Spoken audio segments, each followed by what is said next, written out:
దానికి ఒకటే వ్యాపారస్తులు రాజకీయం చేసే మోసపోయినారు. వాస్తవమా కాదా? అది మళ్ళీ మోసపోవడానికి సిద్ధంగా ఉన్నారు. మన కష్ట నష్టాలు భాగస్వాములు కాదు. ఎన్నికలప్పుడు మాత్రమే డబ్బు సంచులతో వస్తారు. ఆ డబ్బు సంచులు కూడా అభ్యర్థుల డబ్బు సంచులుగానే ఉంటాయి. ఆ డబ్బు సంచులు చూపి పేదవాళ్ళైనటువంటి మన వ్యక్తిగతమైనటువంటి బలహీనతలు నాశనం చేసుకొని రాజకీయాలు చేస్తున్నారు. ఎన్నికల సమయంలో మాత్రమే ప్రజలు గుర్తుకు వస్తారు. ప్రజలు గుర్తుకు రారు, ఓటర్లు గుర్తుకు వస్తారు. వీళ్ళకి ప్రజలు గుర్తుకు వస్తే వాళ్ళ కష్టం గుర్తుకు వస్తుంది. ప్రజలు గుర్తుకు వస్తే వాళ్ళ బాధలు గుర్తుకు వస్తాయి. ప్రజలు గుర్తుకు వస్తే వాళ్ళ అవసరాలు గుర్తుకు వస్తాయి.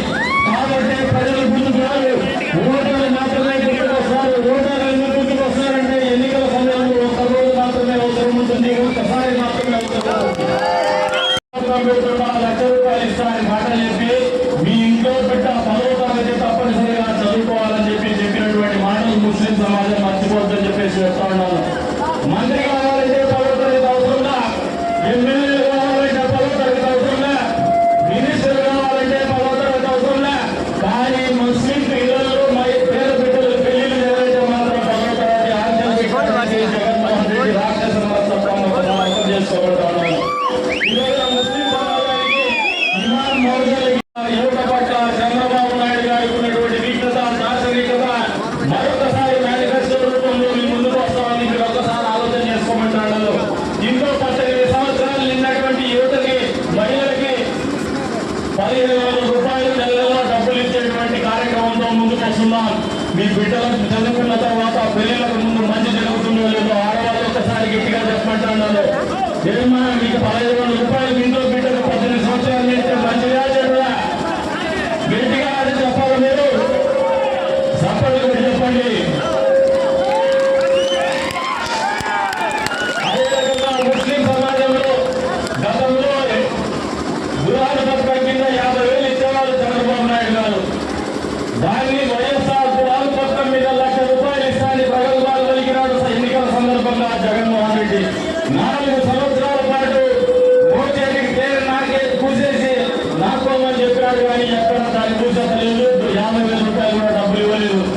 వచ్చే లాభం ఏందో ఒక్కసారి ఆలోచన ఏ మాత్రం కూడా ఉండేది. మన జేబుల నుంచి కన్నలేసి మళ్ళీ డబ్బులు పెట్టేస్తున్నాడు. మద్యపాన నిషేధం చేస్తా అని మాట్లాడి అక్రమ మద్యం వ్యాపారిగా ఒక ముఖ్యమంత్రి అవతారం ఎత్తినటువంటి పరిస్థితి బహుశా భారతదేశ చరిత్రలో ఎప్పుడు లేదు. ఈసారి మాత్రమే జగన్మోహన్ రెడ్డి బాగా ఇద్దరు కూడా అక్రమ మద్యం వ్యాపారం చేసి డబ్బు సందులు కూడా పెట్టుకున్నారు. ఆ డబ్బులే ఈ రోజున విచ్చలవిడిగా ఎన్నికల్లో ఖర్చు పెట్టాలని ఆలోచనతో ఉన్నారు. కేవలం ప్రజల్ని ఓటర్లుగా చూసేటువంటి మనస్తత్వం ఉన్నటువంటి నాయకత్వం ఒకరు వ్యాపారస్తుడు. ఆయన వ్యాపార దృక్పథంపై మాత్రమే రాజకీయాల్లో ఉన్నటువంటి వ్యక్తి. మంచి రాజకీయాల్లో అవకాశాలు వస్తే ఈ రాష్ట్రానికి కానీ ప్రజానీకానికి కానీ మంచి జరిగేటువంటి పరిస్థితులు ఉండవనేది వాస్తవాన్ని సందర్భంగా తెలియజేస్తా ఉన్నాను. ఈరోజు తలుపుల మండలాన్ని ఆలోచన చేసుకోండి. గతంలో కూడా ఇక్కడ అభివృద్ధి పేరు మీద అడ్డగోలుగా మాటలు చెప్పినటువంటి వైఎస్ఆర్సీపీ పార్టీ నాయకులు మీ దర్గా భూముల్ని కబ్జా చేయాలని ప్రయత్నం చేసింది వాస్తవంగా. పెద్ద ఎత్తున ముస్లిం సమాజంలో ఈ ప్రాంతంలో కబ్జా చేస్తుంటే కాంపౌండ్ కట్టి కాపాడినటువంటి మీరు కరెక్టా, కబ్జా చేయడానికి ప్రయత్నం చేసినటువంటి వాళ్ళు కరెక్టా? ఒకసారి గట్టిగా మామూలుగా వేరే రాజకీయ పార్టీలు అయితే ఇంతసేపు కూడా నిలబడేటువంటి పరిస్థితులు. కాబట్టి గట్టిగా చెప్పండి. పోలవరం పూర్తి చేసే ప్రయత్నం చేయాలి. అదే రకంగా ఎన్నికల సమయంలో ఉద్యోగస్తులకి ఇచ్చినటువంటి మాట సిపిఎస్ రద్దు చేస్తారన్నాడు. వారు రద్దు చేస్తారని చెప్పి మాట్లాడాడు. రద్దు చేశారా?